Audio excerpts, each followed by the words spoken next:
Oke, Assalamualaikum warahmatullahi wabarakatuh. Untuk kali ini kita akan menjelaskan sedikit tentang metode simplex.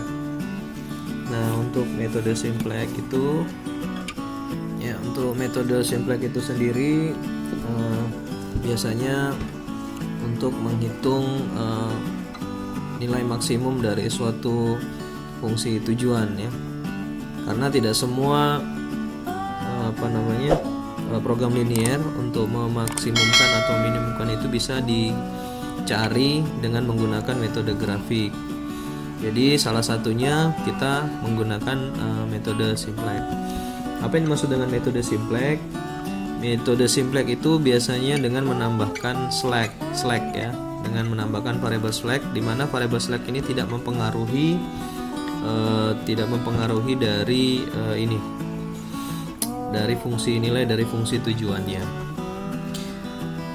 dimana penggunaan variabel slack ini biasanya digunakan untuk mengubah yang tadinya dari kendala dengan bentuk pertidaksamaan menjadi bentuk persamaan.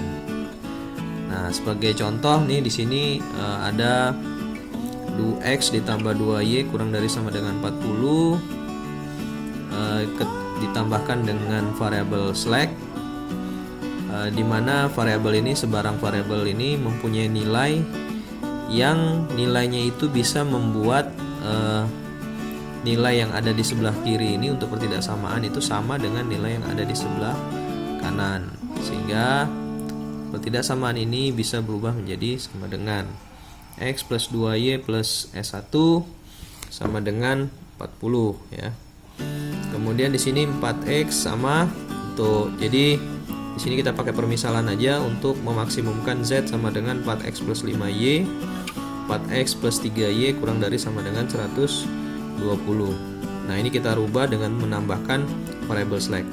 Untuk variabel slack sendiri, di sini saya menggunakan S1 dan S2. Bagi Anda terserah Anda mau menggunakan variabel yang mana. Biasa ada orang menggunakan R, kemudian ada menggunakan S. Nah, kalau saya lebih kepada S1, jadi variabel slacknya ini biasanya ditentukan berdasarkan jumlah kendala. Jadi kalau kendalanya ada 3, maka variabel slacknya ada 3, kendalanya ada 4, variabel slacknya ada 4, dan seterusnya. Kemudian di sini kita sudah rubah sehingga nanti bentuknya untuk semua persamaannya menjadi seperti ini. Oke. Jadi di sini z-nya sama dengan 4x plus 5y. Kita pindah ke sebelah kiri semua, kita tambahkan, ini kita kosongkan di sebelah kanan, kita kurangi dengan 4x min 5y, hasilnya 0. Di sebelah kiri berarti supaya sama nilainya ditambah, dikurangi 4x dikurangi 5y plus. Nah, karena di sini tidak ada variabel slacknya, maka kita anggap ini 0 kali S1 ditambah 0 kali S2 dan seterusnya.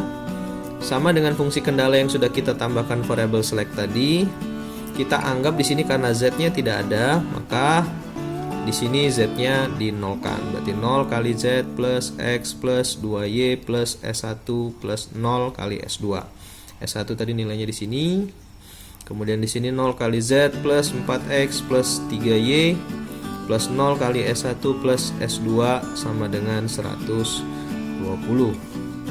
Nah, ini bentuknya. Jadi kita rubah dulu bentuk yang tadinya memaksimumkan ini, kita rubah dengan ke dalam bentuk seperti ini untuk memudahkan kita dalam membuat tabel simplex. Setelah kita buat seperti ini, kita ambil tabel simplexnya. Nah, setelah itu kita lihat ini tadi, maka yang kita ambil adalah koefisiennya. Di sini adalah 1. Jadi tabelnya kita buat dimulai dari z, kemudian x, y, kemudian S1, S2, NK, ya. Ini nanti dulu, sampai di sini dulu, ya. Nah, di sini kita lihat di sini z, di sini nilainya 1, ya. Maka di sini 1. Jadi di sini kolomnya ada z, S1 sama S2. Di sini z-nya ada 1, 0, 0, ya. 1 0 0, kemudian minus 4 1 4, minus 4 1 4, dan seterusnya sampai 0 40 120 di NK-nya.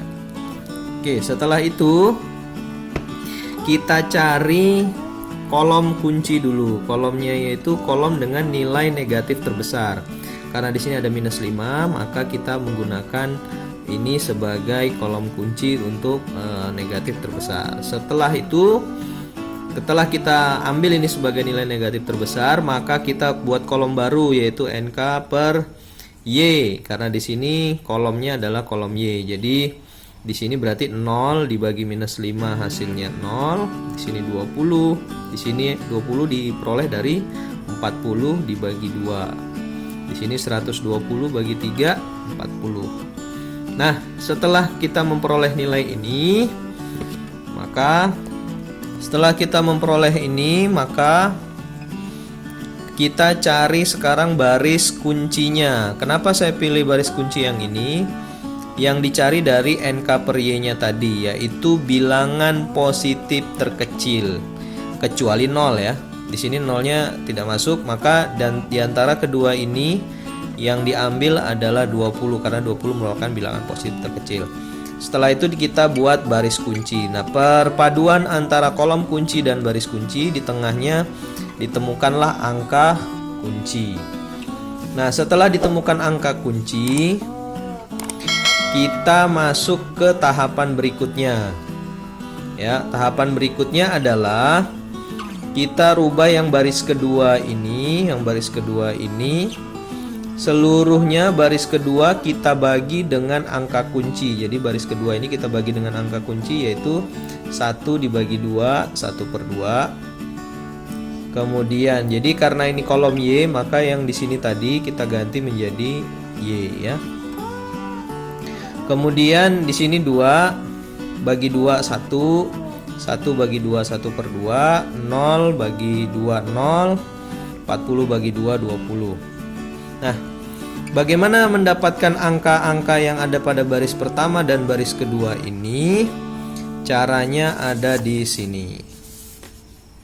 Sudah saya tuliskan. Nah, caranya adalah pertama untuk baris yang Z,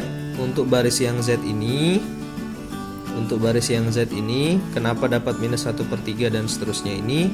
Caranya adalah melihat angka yang lama. Jadi caranya kita lihat dulu angka yang lama, itu ada minus 4, minus 5, 0, 0, 0. Jadi kita buat aja baris ke bawah ini X, Y, S1, S2, NK. Jadi di sini X, Y, S1, S2, NK. Min 4, min 5, 0, 0, 0. Min 4, min 5, 0, 0, 0. Nah, kemudian dikurangi dengan kolom kunci. Kolom kuncinya tadi yang mana? Ini, kolom kuncinya ini minus 5. Jadi kolom kunci untuk baris pertama itu adalah minus 5. Berarti semuanya harus ditulis minus 5 karena ini masih baris pertama ya. Kemudian dikali dengan baris kunci yang diperoleh. Yang pertama tadi baris kunci yang di sini kan tadi. Jadi untuk memperoleh yang di tengah tadi ini kan dapatnya tadi yang ini, yang di tengah. Maka ini semua harus dikali dengan yang di tengah. Jadi kali setengah, untuk Y-nya dikali 1, untuk S1-nya dikali setengah, untuk S2-nya dikali 0, untuk NK-nya dikali 20, sehingga diperoleh min 3, dapatnya ini. Ini dimasukkan ke baris yang Z karena ini untuk baris yang Z yang di atas tadi kan. Nih, dapatlah sampai di sini 100. Begitu juga untuk baris yang S2 tadi. Jadi kita lihat yang lama dulu, 4 kali 4 3 0 1 120, 4 3 0 1 120. Kemudian dikurangi dengan dalam kurung 3. 3 ini adalah kolom kunci. Kalau tadi yang pertama ini kolom kuncinya minus 5, maka yang ini kolom kuncinya adalah 3. 3 kali setengah 1 setengah 0 20. Setengah 1 setengah 0 20 itu sama dengan yang ini ya. Artinya baris yang diperoleh pertama kali tadi setelah dibagi angka kunci. Jadi ini sama untuk menghitung yang ini dengan yang ini kali. Sehingga diperoleh hasilnya yang seperti yang sebelah kanan ini, Anda sudah lihat. Kemudian hasilnya didapat ini. Nah, sama seperti cara yang pertama, kita cari nilai negatif terbesar dari X dan Y-nya. Ternyata diperolehlah kolom yang X-nya ini. Karena diperoleh kolom yang X-nya sama seperti cara yang pertama tadi, NK-nya kita bagi dengan kolom X-nya. Jadi 100 dibagi minus 3 per 2 minus 200 per 3, 20 dibagi setengah itu 40, 60 dibagi 5 per 2 itu 24. Yang dicari adalah bilangan positif terkecil. Ini negatif berarti enggak. Jadi yang didapat adalah 24. Dapat ini angkanya dengan cara yang sama seperti ini tadi. Kita peroleh ini. Maka S2 yang di bawah ini tadi karena ini kolom X, ini berubah jadi X. Maka yang diubah pertama kali adalah kolom yang baris yang paling bawah.